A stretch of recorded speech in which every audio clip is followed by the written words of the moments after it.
Kalau nggak ada nasa manso, maka orang selalu berpikir, pokoknya yang penting ikut Nabi. Nah itu bahayanya kalau Anda tidak tahu detail, jangan-jangan syariat yang kamu ikuti itu syariat yang sudah berstatus mansukhoh, telah dicabut. Dan itu banyak. Makanya kata Sayyidina Ali ketika ada orang ngajar nggak tahu nasa manso, halakta wa ahlakta, kamu rusak dan merusak orang lain. Seperti tadi pernah ada kawin itu satu turunan, yaitu era Nabi Adam. Masa kita sekarang kawin sama satu turunan, kan nggak mungkin, ya kan? Pernah ada membumi hanguskan orang kafir, yaitu syariatnya Nabi Nuh, itu dihapus oleh syariatnya Nabi Ibrahim dulu. Yaitu Nabi Ibrahim menghentikan apa? Faman tabi'ani fa innahu minni wa man asoni fa innaka ghafurur rahim. Ya, kalau orang ikut saya ya Allah ya pasti golongan saya. Kalau yang masih maksiat, masih balelo, saya berharap engkau ampuni. Akhirnya banyak orang kafir tobat. Coba era Rasulullah itu semua orang kafir Mekah itu kafir. Nabi belum wafat, itu sudah ada 114.000 mukmin semua. Jadi Nabi menangi mayoritas orang menjadi mukmin dari mayoritas kafir. Yaitu disebut wara'aitan nasa yadkhuluna fi dinillahi afwaj. Andai kan Nabi Muhammad pakai syariatnya Nabi Nuh, bisa enggak mengislamkan orang sebanyak itu? Enggak bisa kan? Maka ini penting mengenali nasah mansuh. Jadi periode cara wong Jawa maksud no tuntas. Robila tadar itu, pasot tuntas itu, menghabisi itu habis. Di periode Nabi siapa? Nuh, syariat itu sudah enggak dipakai lagi. Yang dipakai apa? Faman tabi'ani fa innahu minni wa man asani fa innaka ghafurur rahim. Lah Nabi Muhammad ini Nabi yang kena khitab anit tabi' millata Ibrahim Hanifah. Jadi masternya Nabi Muhammad itu mentornya Nabi Ibrahim. Sehingga syariatnya ya faman tabi'ani fa innahu minni wa man asani fa innaka ghafurur rahim. Tidak syariat Rabbila tadzar alal ardi minal kafirina daya. Jelas ya. Jadi mengenali nasa manso itu penting sekali karena kalau enggak Anda halakta wa ahlakta, kamu merusak diri kamu sendiri juga merusak orang lain karena menfatwakan hukum yang sebetulnya sudah berstatus mansukhoh hanya berdasar itu kan syariatnya nabi-nabi dulu. Syariat yang apa? Syariat yang nggak pernah terhapus hanya satu, usuluddin, yaitu tauhid, itu sama. Tapi kalau syariat itu beda-beda atau furu'iyah itu beda-beda. Itu tadi saya beri contoh era Nabi dulu kalau ada pakaian najis dipotong, dibuang. Era Nabi Muhammad dicuci. Orang kafir dihabisi oleh langit. Era Nabi Muhammad enggak boleh, bahkan didoakan Allahumma hdi qaumi fa innahum la ya'lam. Di Qur'annya apa? Wa in ahadum minal musyrikin astajaraka fa'jirhu hatta yasma'a kalama wa tsumma ablighu ma'mana. Jadi kalau ada orang kafir enggak boleh main dihabisin, mereka beri peluang untuk mengkaji kitabullah hatta yasma'a kalama wa. Kalau mereka sudah berpeluang ngaji, harus tsumma ablighu ma'mana, harus dijamin keamanan. Ya, karena apa? Dzalika bi annahum qaumul la ya'lamun, bagaimanapun mereka memang karena tidak tahu. Nah, kenapa tidak tahu? Enggak. Karena tadi mereka tertutup oleh kultur yang beratus-ratus tahun. Mbah-mbahnya mereka menyembah batu, menyembah berhala. Ya tahunya itu ya Tuhan. Bagaimana Anda bisa menjelaskan sesuatu yang sudah beratus-ratus tahun kan tidak gampang. Maka ada periode dimaklumi, apa? Kalau era sampean kan mosok waktu disembah saking gobloke orang, kamu lahir kan sudah nyembah Allah, tidak nyembah batu. Bayangkan kalau kamu jadi mereka, wong perut kamu saja disuruh makan pizza sakit kok, karena saking lamanya makan sambal kan gitu. Kamu bilang perempuan Indonesia saja cantik kok, saking lamanya jadi orang Indonesia. Padahal orang Indonesia tanyakan orang Eropa, cantiknya di mana? Kamu lahir di Afrika, bilang orang Afrika itu cantik, tanyakan orang Eropa, cantiknya di mana, hitam gitu kok. Jadi orang itu pasti terkooptasi oleh sekelilingnya. Orang Afrika akan bilang wanita Afrika itu cantik. Coba tanyakan orang Eropa, cantik apa enggak? Blas. Orang Eropa yang kulitnya gitu kata orang Eropa indah, kata sampean. Koyok anaknya kebo katanya kuda jadi. Jadi orang itu akan terkooptasi oleh sekelilingnya. Bayangkan kalau semua orang nyembah berhala terus kamu ndak, alasan kamu apa? Kan menentang mayoritas. Dan itu berat. Maka dimaklumi oleh Allah dzalika bi annahum qaumul la ya'lamun fi manah panyeruarah. Nah, pemakluman ini yang mulai sekarang terkikis. Orang main pukul saja enggak mau ngaji. Enggak mau ngaji Quran secara kafah. Jadi fatwanya Islam kafah tapi ngajinya Quran enggak kafah. Ngambil 1-2 potongan ayat dipakai dalil. Jadi Islamnya inginnya kafah tapi ngajinya Quran enggak. Kalau kafah ya hafal 30 juz itu. Kalau mau kafah ya hafal berapa? 30. Makanya saya sering bilang, saya sering dinasihati orang karena belum tahu saya ini hafal Quran. Pak harusnya Islam itu apa? Kata saya ya dimulai dari konsep Islam itu kafadul apa ya, hafal Quran secara kafah.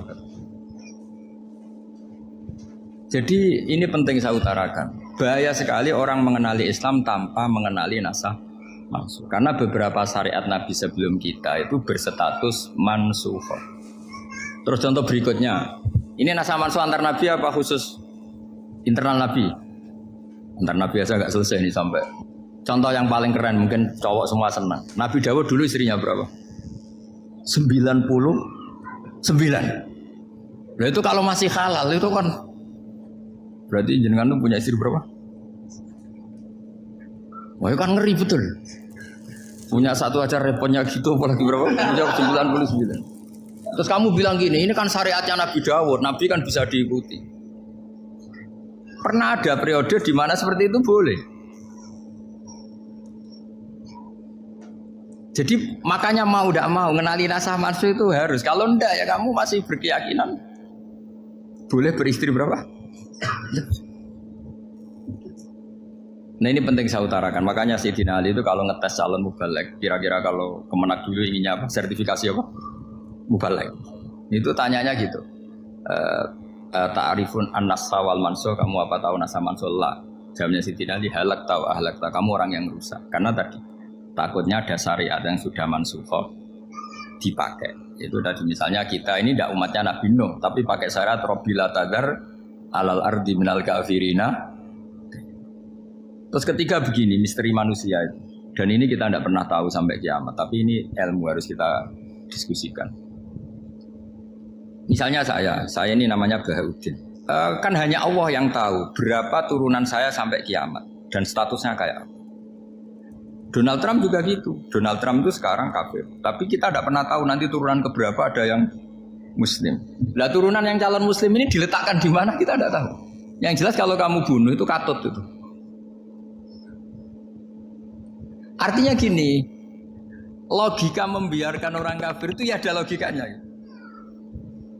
Nah, logika membunuh karena mereka mau membunuh kita ya ada logika fikihnya, karena kalau kita ada membunuh dibunuh. Makanya semuanya hukum ini terus bergantung al-hukmu yaduru ma'ilatihi wujudan wajib. Di sini terus dipertemukan. Makanya semua nabi itu kalau yang namanya membunuh pasti pas perang saja, karena ini kondisi yang memang pilihannya hanya dua, kalau nggak dibunuh ya membunuh. Ada duel lah itu. Maka ini butuh kajian fikih dan orang nggak boleh subjektif dalam hal ini. Saya ulang lagi, tidak boleh subjektif. Karena tadi orang yang kamu katakan sekarang misalnya Zaid, kamu itu bodoh sekali. Kenapa bodoh? Nggak hafal Quran, nggak pernah kuliah, nggak pernah ngaji. Ternyata Zaid ini bersemayam calon anak yang alim alama hafal Quran, namanya Umar, tapi masih jadi sperma. Suatu saat Zaid itu punya anak alim alama, kan banyak orang tidak bisa baca Quran punya anak hafid, banyak nggak di Indonesia? Banyak nggak petani yang punya anak dekan? Petani punya anak dekan, yang dekan punya anak naik kelas saja susahnya bukan main. Banyak kan? Nah ketika dibalik nanti ada dekan punya anak goblok, yang petani punya anak dekan, pinter mana? Kita tidak pernah tahu, makanya ini kan ya sudah, kalau nggak pernah tahu ya bilang saja wallahu alam, kan selesai. Daripada keminter keliru kan ada wallahu alam. Makanya cerita favorit guru saya Kiai Haji Maimun Zubair itu punya apa namanya Kiai Zubair. Itu cerita favoritnya itu ada santri namanya Soleh. Soleh itu alim alama. Orang Madura itu cara berpikir kan kalau kiai saja alim seperti itu, apalagi bapaknya. Pas bapaknya main ke pondok, santrinya ada ribuan. Bapaknya main ke pondok itu, sholat itu ya gak bener, gak sesuai sunnah Rasul lah kira-kira gitu. Sudah sholat itu gak bener, apa-apa gak bener. Masih ditakwil sama santri Madura, karena orang Madura itu kultus. Mungkin khilaf itu satu khusus, pokoknya perlakuan khusus. Suatu saat saking bodohnya orang itu, kenceng tuh pinggir musola. Wah ini gak bisa ditakwil lagi, akhirnya gak bisa ditakwil tuh gak. Wah ini sudah gak bener ini, gak bener. Singkat cerita santri tadi gak kuat matur ke kiainya, Pak Yai, jenengan sealim itu kok bapaknya segoblok itu. Kenapa? Ya, dia kencing pinggir musola. Oh bapak saya itu pinter sekali. Kok bisa? Karena beliau yang memutuskan saya mondok sampai saya jadi alim alama seperti ini. Yang bodoh itu mbah saya. Yang bodoh itu mbah saya kan.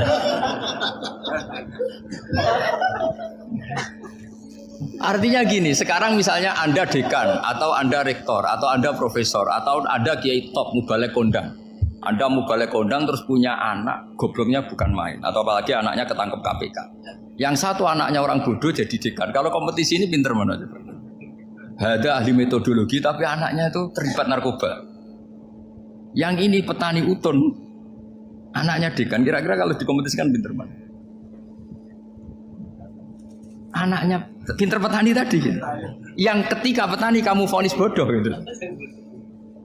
Tapi siapa tahu kalau ini menyimpan calon. Paham ya? Kita tidak pernah tahu. Makanya Quran selalu ngajari dalam ilmu sosial itu wa in adri la'allahu fitnatul lakum wa mata'um ila. Di dalam ilmu sosial itu kita harus jawab tidak tahu. Karena mudah. Makanya saya tadi pagi ngaji di direktorat saya bilang, saya pernah diprotes orang, Gus kamu udah jelas 01 atau 02. Ya saya jawab gitu. Manusia itu makhluk yang paling gak jelas gitu. Sekarang soleh suatu saat bisa saja gak soleh. Yang sedang gak soleh suatu saat soleh. Sesuatu yang mungkin rubah kok kamu fanatik itu gimana? Nalarnya itu gimana? Coba kita tahu dulu Wahsy itu pembunuh Hamzah, akhirnya mati mukmin ya enggak? Padahal orang yang sangat dibenci Rasulullah karena membunuh Sayyid siapa? Hamzah. Sa'labah yang tukang itikaf di masjid akhirnya su'ul mati. Kita tidak pernah. Nah kalau nggak pernah tahu ya tidak usah terlalu fanatik biasa. Kayak jenengan seneng saya itu ya saya tidak tahu sampai kapan ya. Saya seneng sampai kapan ya. Tahu kayak suami istri. Pas nikah harmonis bulan madu sampai kapan bertanya. Yang jelas paling awet itu pasangan jelek itu pasti nggak awet. Makanya jadi guyonan. Pasangan itu jangan baik-baik gak awet. Kalau jelek itu awet. Ternyata maksudnya cantik sama ganteng itu suatu saat pasti jadi jelek. Yang jelek sama jelek pasti jelek terus. Makanya jadi guyon aja. Kalau pasangan jelek itu awet katanya. Tapi kalau pasangan baik, ternyata baik wajahnya itu mesti gak awet. Suatu saat pasti jelek. Tapi yang jelek awet. Karena mulai dulu ya jelek sampai itu. Awet jeleknya maksudnya bukan. Ya jelas ya, jadi saya mohon sekali ini ilmu. Sampai ada urusan, ini bukan urusan cocok tidak cocok, tapi ilmu. Ilmu harus kita dengar bahwa syariatnya para nabi itu yang sifatnya furu'iyah, tidak usuliyah, tidak tauhid itu potensi rubah. Sehingga mengkaji nasah mansuh itu satu keharusan seorang ulama. Makanya setiap ada syariat nabi, hal hadis syariah mu'abbadah amla, mansukhah amla. Karena potensi itu tinggi. Kita tahu dulu semua nabi sholat menghadap apa? Baitul Maqdis. Era Rasulullah dipindah ke Ka'bah. Tapi kalau kamu katakan total Baitul Maqdis ya tidak juga. Nabi Ibrahim mulai dulu madhabnya ke Ka'bah. Tapi kalau Nabi Musa ke Baitul Maqdis. Terus kamu bilang ini 01, 02 ya tidak, memang syariat jadi sesuatu yang furu'iyah. Nah, kenapa ini furu'iyah? Jawabannya sederhana. Ketika seseorang menghadap Ka'bah itu menghadap batu apa menghadap Allah? Allah. Ketika menghadap Baitul Maqdis hakikatnya menghadap Allah apa menghadap Baitul Maqdis? Allah. Maka menghadap Ka'bah itu sebenarnya masalah furu'iyah. Yang masalah usuliyah adalah inni wajjahtu wajhiya lilladzi fataras samawati wal ardh. Yang permanen adalah menghadap Allah Subhanahu wa taala. Cuma secara prosedur syariatnya secara zahir menghadap Ka'bah. Maka potensi rubah karena ternyata itu furu'iyah, untuk kiblatnya itu furu'iyah. Yang permanen adalah menghadap ke Allah Subhanahu wa taala. Ini pentingnya. Jadi terus sekarang masih antar nabi apa di internal nabi? Ini sudah mau selesai waktunya, sudah habis ini. Internal. Ini sudah selesai, ini sudah pas ini. Mohon Pak ambil. Oh. Jam ini sudah. Sampai mana tadi? Diteruskan apa enggak? Sudah ya, sudah kayaknya sudah. Biar kelihatan cerdas. Sekali pertemuan sudah pinter gitu. Berapa? Setengah jam sudah pinter gitu. Yang internal nabi apa antar nabi? Internal ya, sudah sekarang ke internal. Kalau internal lebih banyak lagi contohnya. Yang masyhur tentu masalah Baitul Maqdis. Dulu Rasulullah pernah sholat menghadap Baitul Maqdis 16 bulan. Berapa? 16 bulan. Gila 17. Pokoknya khilafnya hanya 16 dan 17. Kalau ada bilang 10 bulan berarti gak pernah ngaji. Khilafnya, karena khilafnya itu hanya 17 sama 16. Akhirnya sama Allah diminta disuruh menghadap ke Ka'bah. Saya ulang lagi, itu tetap masalah antar nabi sebetulnya. Begini, Makom itu kalau dalam bahasa Arab bukan kuburan. Kalau di Indonesia kan makomnya Sunan Bonang itu kan kuburan. Kalau makom dalam bahasa Arab itu sesuatu yang pernah dipakai singgah itu namanya apa? Makom. Lalu Rasulullah itu pertama di Medina itu madhep Baitul Maqdis itu 16 bulan. Orang Yahudi senangnya bukan main. Sampai mereka bilang gini, Muhammad tuh gaya-gaya nantok punya agama baru. Tapi kiblatnya ikut kita. Baguslah anak itu katanya. Masih tahu diri katanya. Bagus katanya itu masih tahu diri. Jadi senangnya bukan main orang Yahudi. Karena kiblatnya Muhammad sama dengan mereka. Ya tentu mereka jangkar Muhammad, bukan Sayyidina Muhammad atau Rasul Muhammad karena mereka masih gak iman. Nabi itu ya agak tersiksa karena beliau secara gen turunan Nabi Ibrahim dan kiblatnya Ibrahim itu Ka'bah. Agak tersiksa tapi sami'na wa ata'na tetap madhab ke Baitul Maqdis berapa? 16 bulan. Suatu saat Nabi Muhammad itu disuruh madhep Ka'bah. Ini dengerin. Akhirnya madhep ke Ka'bah. Apa yang terjadi? Orang Yahudi komentar gini, Muhammad itu gimana? Dia di perantauan, rindu sama keluarganya. Terus rindunya itu diaplikasikan jadi perilaku agama. Jadi dia madhep Ka'bah dianggap kangen. Kayak saya kan orang Rembang. Rembang itu apanya Jogja? Timurnya apa? Nggak, Jakarta itu mana Jakarta? Barat sana ya. Ibaratnya saya orang Jakarta, terus merantau di Jogja. Dulu kiblatnya itu menghadap ke timur. Terus ketika madhep ke barat kata sampean, wah itu padune kangen apa?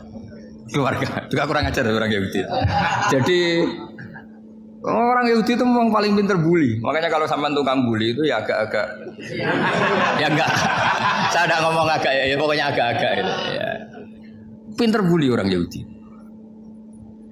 Makanya enggak ada orang debat sepinter orang Yahudi. Yang bisa ngalahkan hanya Tuhan itu. Orang Yahudi yang bisa ngalahkan hanya Tuhan. Sayyidina Ali tak orang paling terkenal cerdas. Itu kalau sama orang Yahudi itu pusing. Karena ya apa logikanya itu?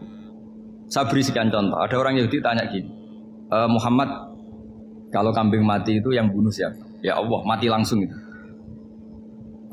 Agama kamu itu aneh, Mak. Yang langsung sentuhan Allah haram, tapi yang lewat tangan-tangan jahil manusia malah halal. Harusnya itu yang halal kan orisinal langsung Allah yang bunuh. Jadi utaknya itu aneh, dari cara berpikir itu aneh. Nah cara sampean nih kan, nak halal pangan kue. Tapi Nabi kan nggak boleh bertutur kata kasar gitu. Kalau yang jadi Nabi saya untalan ngono kan gitu. Tapi Nabi kan nggak boleh kasar. Jadi Nabi itu problem karena nggak boleh apa? Kasar.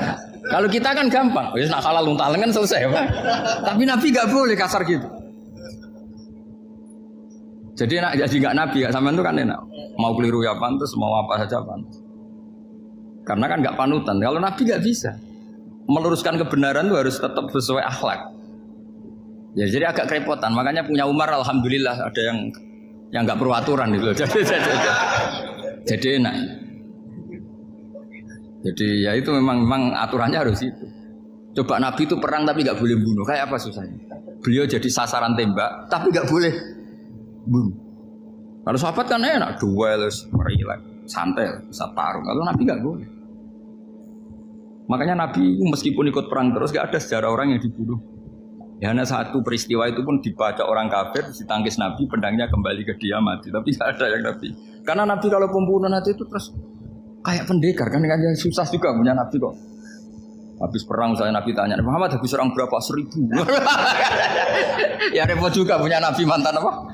Pembunuh meskipun yang dibunuh orang kafir. Tapi kan kayak apa ya? Fitrah manusia itu akan menolak kepemimpinan orang yang gitulah pokoknya nggak bisa diterangkan itu. Makanya Nabi itu nggak pernah bunuh, meskipun kayak apa musuhnya tapi nggak pernah bunuh. Untungnya di sekeliling orang-orang yang tadi. Jangan bilang tuh suka bunuh ya, pokoknya perang gitu ya. Perang dengan bunuh itu beda loh ya. Kalau perang itu fair apa? Fair. Sampai mana tadi? Nabi Ibrahim ya.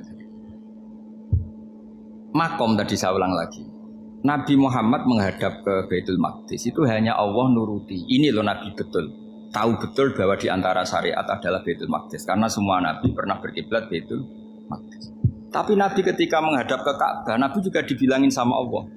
Ini loh syariat yang benar karena Ka'bah juga kiblat sing a'taku, lebih tua ketimbang Baitul Maqdis. Maka disebut Ka'bah Atiqah. Ilal Baitil Atiq. Kalau Quran bahasakan Ka'bah apa? Wal yatawafu bil Baitil Atiq. Atiq itu tua sekali. Ya sudah. Ketika berstatus tua itu orang Yahudi seneng mergo roh kelirune Muhammad. Mereka nantang, Muhammad ayo debat terbuka. Nabi rawuh. Bagaimana Anda bilang Ka'bah itu kiblat tertua? Wong Ka'bah itu pertama yang menghadap sana itu ya kamu. Semua Nabi menghadapnya ke Baitul Maqdis. Terus Nabi Muhammad mulai berargumentasi ilmiah tadi. Enggak, Ka'bah itu kiblatnya Ibrahim. Jadi Ibrahim dulu itu yang mulai dulu kiblatnya itu di Ka'bah. Terus orang itu tanya buktinya apa? Terus dijawab fihi ayatum bayinatum maqam Ibrahim. Ternyata di situ ada jejak kakinya Nabi Ibrahim, yaitu batu yang diinjak beliau ketika bangun Ka'bah. Itu argumentasi ilmiah. Lah barang orang Yahudi kehilangan ilmu, itu gobloknya orang Yahudi. Makanya yang bisa mengalahkan Yahudi hanya Allah Subhanahu wa taala. Luang Ibrahim saja golongan kita, pengikut kita. Ibrahim itu pengikut Yahudi. Wah, itu Nabi mulai senyum-senyum, mulai tertawa-tawa. Wah, itu goblok orang terdidik. Karena itu ibaratnya kayak kamu bilang Soekarno itu pengagum Puan Maharani. Kira-kira seperti itu. Soekarno itu pengikut Puan. Karena Yahuda itu Yahuda bin Yakub bin Ishak bin Ibrahim. Saya ulang lagi ya, nasabnya Yahudi ya Pak. Yahuda bin Yakub bin Ishak bin Ibrahim. Jadi Ibrahim itu mbah keempat dari Yahuda. Tapi karena mereka kalah debat, Ibrahim itu pengikut Yahudi. Itu sama dengan bilang apa? Soekarno itu pengikut Puan Maharani. Itu kan jadi aneh. Atau Gus Dur pengikut Mbak Yeni, atau Basim Asari pengikut Mbak Yeni, itu kan aneh. Wah, akhirnya sama Allah diingatkan. Makanya ada ayat ha antum haula hajjatum fi ma lakum bi ilm falimatu hajuna fi ma laysa lakum bi ilm. Perjanjian debat ini semuanya harus ilmiah. Tapi kenapa perdebatan Anda malah ndak ilmiah? Karena orang Yahudi iftadohu, malu semua. Wah, semuanya Muhammad itu satu-satunya kekalahan orang Yahudi. Tapi ayat-ayat seperti ini itu enggak populer. Ayat ha antum haulai hajjastum fi ma lakum bi ilm falimatu hajuna fi ma laysa lakum bi. Jadi Islam betapa hebatnya Islam. Kalau debat harus ilmiah. Dan Kanjeng Nabi menantang, ini perjanjian kita debat ini ilmiah. Kenapa sekarang jadi tidak ilmiah? Yaitu kamu mengatakan Ibrahim itu pengikut Yahudi, padahal Ibrahim dengan Yahudi itu dulu Ibrahim. Kan Yesus kalah, tapi tetap ra Islam. Tapi nah, makanya terus Ka'bah dibuktikan ketuaannya lewat apa? Fihi ayatum bayinatum maqamu Ibrahim. Itu bukan makam kuburan. Karena makamnya Nabi Ibrahim tetap Hebron, temburih Palestina. Kira-kira itu Palestina. Jadi Israel jangan Israel, bola menang di. Jadi Israel jangan Israel, jadi Palestina nih. Saya pernah ziarah ke sana di Hebron, di makamnya Nabi siapa? Ibrahim. Jadi jelas ya. Jadi nasa mansuh itu ketentuan yang dikehendaki Allah Subhanahu wa taala untuk menguji loyalitas manusia, menanggalkan semua akalnya. Makanya saya mohon sekali siapapun yang ngaji saya dimanapun, sekali-kali manusia itu harus menanggalkan akal. Sekali Anda pakai akal, maka Anda akan ingkar dengan nasa mansuh. Nasa mansuh itu hukum yang direvisi, yang dibatalkan. Makanya orang Yahudi lagi-lagi pinternya orang Yahudi merovokasi orang-orang yang Islamnya belum kuat, diprovokasi gini. Ungzuru ila Muhammadin tahayyara fi din yukhillu yawman wa yuharrimu ukhra. Lihat itu Muhammad, dia kebingungan cara beragama. Kadang bilang A, besok bilang B. Jadi nasa mansub dianggap satu bentuk kebingungan. Gak kurang ajar tapi. Wah, akhirnya sebagian orang yang murtad. Makanya nasa mansub itu satu peristiwa yang menjadikan banyak orang murtad. Karena diprovokasi orang Yahudi bahwa itu bentuk kebingungan Muhammad. Akhirnya terus saya qulu sufa minan nasi ma wallahum angqiblati mulati kanu aliyah. Kelirunya orang Yahudi adalah ternyata nasa mansuh yang dipilih Rasulullah itu semuanya ada di Taurat dan Injil. Termasuk di Taurat dan Injil disifati dan Nabi yusolli ilal kiblatin, bahwa Nabi ini akan bersolat dengan dua kiblat. Makanya tetap ditantang. Qul fa'tu bit Taurati fatluha in kuntum shadiqin. Kalau kamu tidak percaya bahwa saya ini orisinil, ayo bareng-bareng mengkaji Taurat. Tapi mereka tidak siap mengkaji Taurat. Karena Taurat semuanya mendukung Rasulullah Muhammad SAW. Fatluha in kuntum shadiqin. Makanya ini penting sekali ngaji. Jadi perdebatan itu macam-macam. Dan itu pinternya orang Yahudi. Ungzuru ila Muhammadin tahayyara fi dini yukhillu yawman wa yuharrimu ukhra. Ini penting sekali. Makanya nasa mansuh itu uji loyalitas. Itu Imam Malik kalau mencontohkan ke Imam Syafi'i. Saya berisikan contoh fikih. Ini saya melanggar waktu. Ini sudah. Saya yang tidak mengesahkan diri saya. Ya misalnya ini ya, ini kertas sak bawa ya, ini kertas sak bawa. Terus ini tak kasih uang misalnya, uang 100.000. Atau kalau contoh Imam Syafi'i dulu dididik Imam Malik begini. Ya Syafi'i kalau kamu punya 2 budak, 2 pembantu, kalau dulu kan masih ada budak, 2 pembantu lah kira-kira. Seneng mana, yang cerdas sama yang goblok? Seneng yang cerdas. Kalau yang nurut sama yang bantahan, seneng yang nurut. Lah yang nurut itu yang goblok. Makanya tinggal dibalik saja. Kamu tak beda ya. Seneng mana punya istri yang cerdas apa yang goblok? Coba jawab. Atau ibu-ibu mbak-mbak ini, seneng mana punya suami yang cerdas atau yang goblok? Kalau cerdas gak bisa diakali. Tapi goblok nurut tapi ya kadang di sini-sini kadang di sini. Nah, itu kan antar manusia. Masalahnya kita menghadapi Allah Subhanahu wa taala yang semua kita pasti bodoh. Kita menghadapi Allah Subhanahu wa taala yang semuanya kita pasti bodoh. Allah jelas ngendikan wa kanal insanu dzaluman jahula. Manusia itu banyak dolimnya. Dolim itu sifat mubalaghah. Kalau orang dolim sekali dolim, kalau sering zalum, kalau jahil biasa jahil, kalau banget jahili jahul. Bahasa Arab kan gitu memang. Ghafir, pengampun biasa. Kalau ghafur selalu mengampuni. Syakir, makanya sifatnya Allah Ta'ala ikut wazan fa'ul semua. Ghafur, syakur. Atau diikutkan wazan fa'al. Kalau goblok biasa jahil, goblok banget jahal kan gitu. Kafir biasa kafir, kalau kafir banget kafar. Ya, jadi wazan balagha itu bisa fa'al, bisa fa'ul ya. Kafirin, kafar atau kafur. Paham ya? Malah ngaji nahwu. Ya, tapi ini memang perangkatnya ya. Ini kan perang mau tidak mau. Makanya misalnya Allah tidak suka kulla kafarin banget kafir ya, Pak. Paham ya? Kulla khawanin banget khianate. Kalau khain khianat biasa, kalau khawan sering khianat. Nah manusia itu kata Allah apa zaluman? Wes banget dolime banget. Itu kalau yang ngarang hikam mencontohkan tuh gini. Manusia itu pas bener saja salah, apalagi pas salah. Jadi manusia itu kata Imam yang ngarang hikam itu man itu kanat mahasinhu masawiyah fakih fala takunu masawihi masawiyah. Ketika baik saja buruk, apalagi ketika coba kalau ada orang dermawan sama teman-temannya, tanyakan istrinya. Duit dihambur-hambur, disekno konco ngalono bojo. Mesti gitu. Teman yang sering silaturahim ke teman-temannya, kata temannya baik, senang silaturahim, tanyakan istrinya. Oh, meninggali wong. Jadi manusia pas baik saja ada buruknya. Apalagi pas buruk.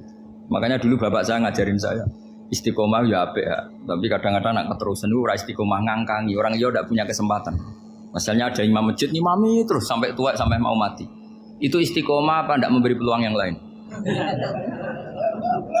Ndak jawab.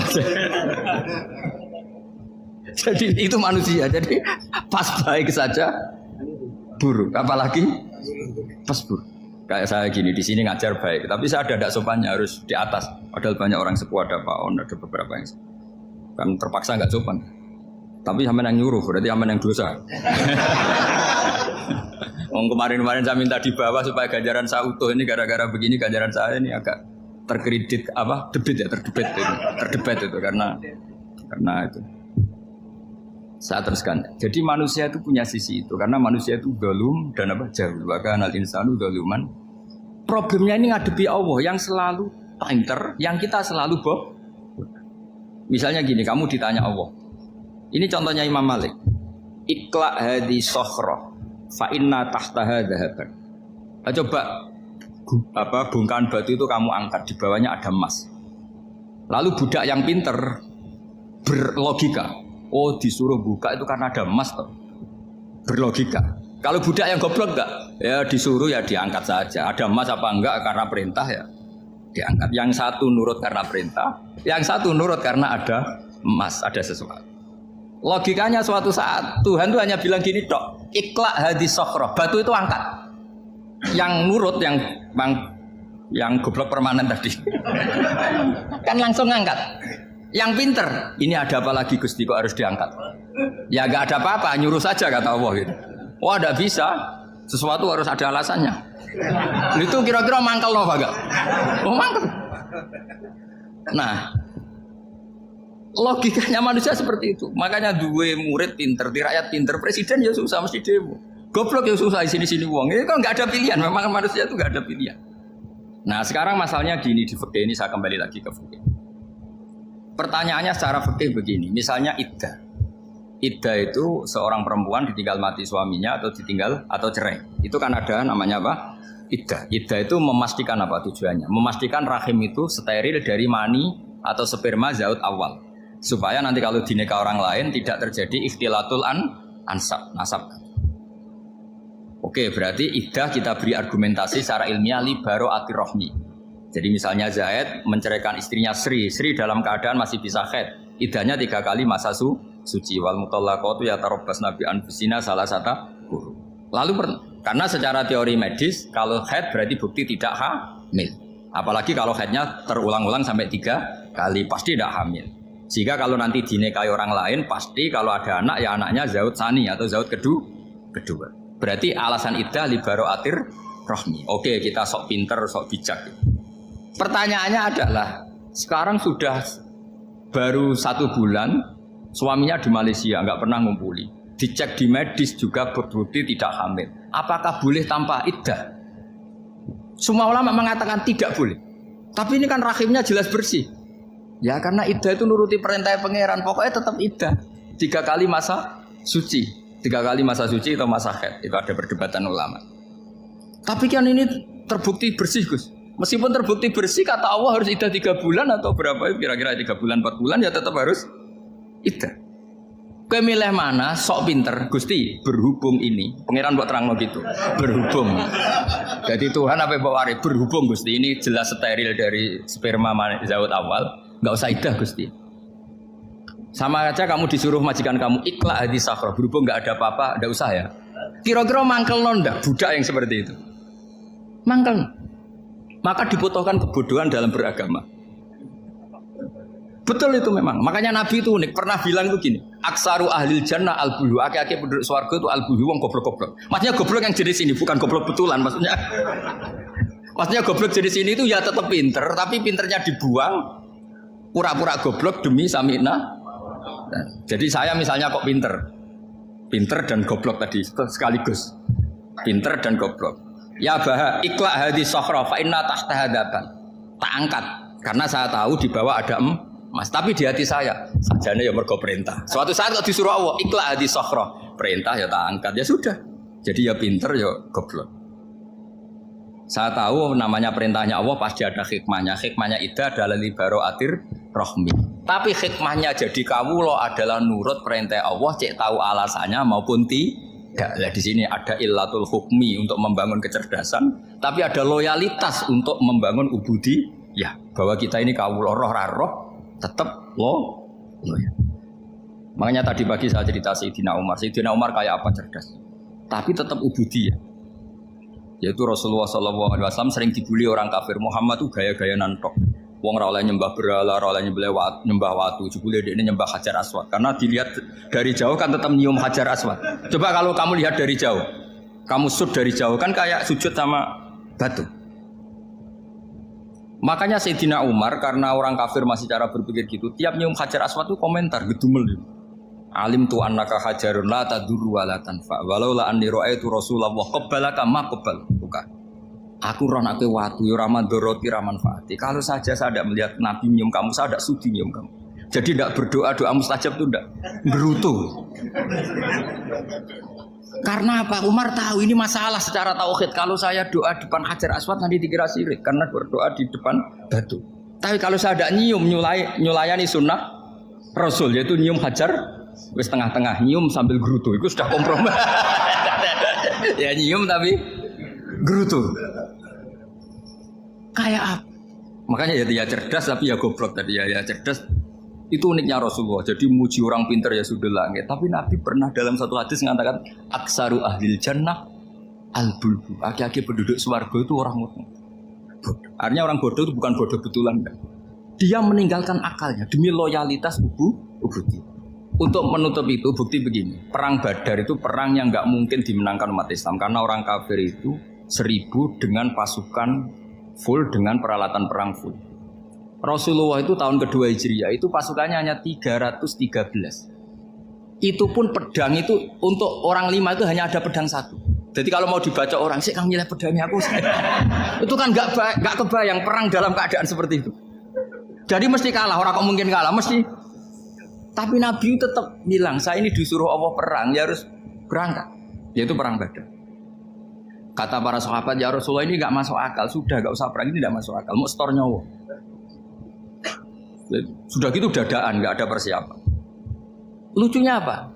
Sahabat itu ketika Nabi tetap berangkat. La akhrujanna walau wahdi. Nabi menginginkan saya tetap berangkat meskipun sendi. Setelah Nabi berangkat sekian meter, tuh sahabat ikut semua. Kata Nabi, lah kamu kok ikut? Ya ikut saja. Kata kamu mesti kalah. Ya anggap saja setor nyawa. Demi loyalitas pada jenengan. Itu makanya nggak ada periode sebaik periode sahabat. Tapi yang gerutunya jalan. Karena gerutu ini bawaan ilmiah. Makanya kita loyal sama presiden. Tapi yang nggak cocok ya gerutunya jalan. Tapi bawaan mencintai Indonesia tetap jaga stabilitas. Itu bawaan cinta Indonesia, bukan cinta pejabatnya kadang. Gerutunya jalan, tapi bawaan loyal sama Indonesia tetap mengaku. Bawaan loyal sama Rasulullah tetap ikut perang. Bawaan akal karena nggak masuk akal ya gerutu. Dan itu uniknya Quran itu mengapresiasi itu dan dianggap nggak masalah. Saya bacakan ayatnya. Kama akhrajaka rabbuka min baitika bil haqq wa inna fariqam minal mu'minina lakarihun yujadilunaka fil haqqi ba'dama tabayyana ka'annama yusaquna ilal mauti wa hum yanzurun. Peristiwa Badar ada peristiwa kamu itu keluar untuk perang. Sahabat kamu ngikuti, tapi mereka lakarihun, enggak senang sebetulnya. Karena enggak masuk akal. Ya geremeng tapi ya derek. Yujadilunaka fil haqq, mereka mendebat kamu dalam kebenaran. Jadi ya Rasulullah wong perang kawan kalah jenengan lakoni alasane nopo? Lah kok melok? Ya saya harus ikut jenengan Nabi. Itu unik. Kalau orang sekarang mana mau, kalau gak masuk akal gak mau melakukan. Coba misalnya istri kamu belajarnya dikurangi. Anggap saja petualangan latihan hidup di masa lalu. Gak mau. Padahal petualangan itu hal yang indah. Petualangan itu kan hal yang indah, kan gak mau. Oh ngirit aja alasan. Tapi lucunya kalau dijak camping bermiskin-miskin di hutan mau. Karena karpe dhewe, tapi nak suami yang ngongkon. Ayolah seminggu ini kita model miskin, anggap aja petualangan masa lalu. Enggak mah. Karena pinter, apa? Coba kalau bodoh.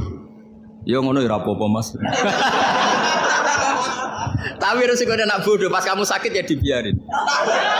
Karena dia melihat sakit kan biasa, namanya manusia. Jadi makanya ini pilihannya susah, hidup itu masih susah makanya ini. Jadi uniknya Quran gitu, Quran itu membolehkan psikologi manusia. Makanya Allah ngendikan kutiba alaikumul qital wa huwa kurhul lakum. Ya saya tahu kamu tidak suka perang. Allah yang ngakui wa huwa kurhul, enggak apa-apa. Tapi ketidaksenangan kita harus dilawan demi mengikuti Allah dan misalnya perempuan Allah juga gitu, wa ashiruhunna bil ma'ruf. Gauli istri kamu muamalah secara baik. Kata Allah fa in karihtumuhunna fa asa an takrahu syai'a wa ja'alallahu fi khairam kasira. Mungkin ada watak yang kamu tidak suka, tapi di situ ada kebaikan. Allah ngaku yang namanya suami mesti ada watak yang nggak suka dari istri. Juga sebaliknya lebih banyak lagi yang suami istri kamu tidak suka watak kamu. Juga nggak suka hidung kamu, wajah kamu banyak lah nggak disuka. Tapi demi kestabilan negara suami istri ini, mereka loyal. Justru itu bagus. Maka jagalah ilmu, juga jagalah loyalitas. Itu yang perlu saya utarakan. Jadi makanya agama ini dibangun dua. Satu kecerdasan hikmah, yaitu ya al-hukmu ya duru ma'ilati wujudan wa adaman. Tapi juga ada ubudiyah, bahwa agama ini milik Allah. Maka sami'na wa ta'na. Karena begini logikanya, saya ulang lagi masalah batu. Iqla hadis sokhro fa inna tahta adaban. Terus saya angkat, pembantu saya ngangkat. Dia saya gaji atas nama apa? Nurut kan? Atas nama menemukan emas apa atas nama nurut? Nurut, karena emas itu juga penemuan saya, milik saya. Ngangkat batu yang nggak ada emasnya juga atas nama nurut. Jadi rapot yang saya berikan ke pembantu saya itu tentang nurut dan tidak nurut. Saya kan tidak peduli dengan cerdas dan tidak cerdas. Itu kan tidak sesuatu yang menguntungkan saya. Nah Allah juga gitu. Kecerdasan kamu, pinter kamu itu tidak menguntungkan Allah Subhanahu wa Ta'ala. Karena Allah itu tidak butuh pinter kamu, cerdas kamu. Allah hanya butuh mental ubudiyah kamu. Makanya Allah mensifati nabinya hanya subhanalladzi asra bi abdihi, karena status tertinggi manusia adalah sifat kehambaan. Makanya ya Tuhan nafsul mutmainnah irji'i ila rabbiki radhiyatam mardiyah fadkhuli fi ibadi, berstatuslah sebagai hamba baru wadkhuli jannah. Nah kalau kamu berstatus hamba ya harus baik, enggak usah kalian bantah. Coba kalau kamu rasional, ya Allah kenapa bikin surga nanti-nanti? Engkau kan bikin sekarang, ngapain repot-repot nanti?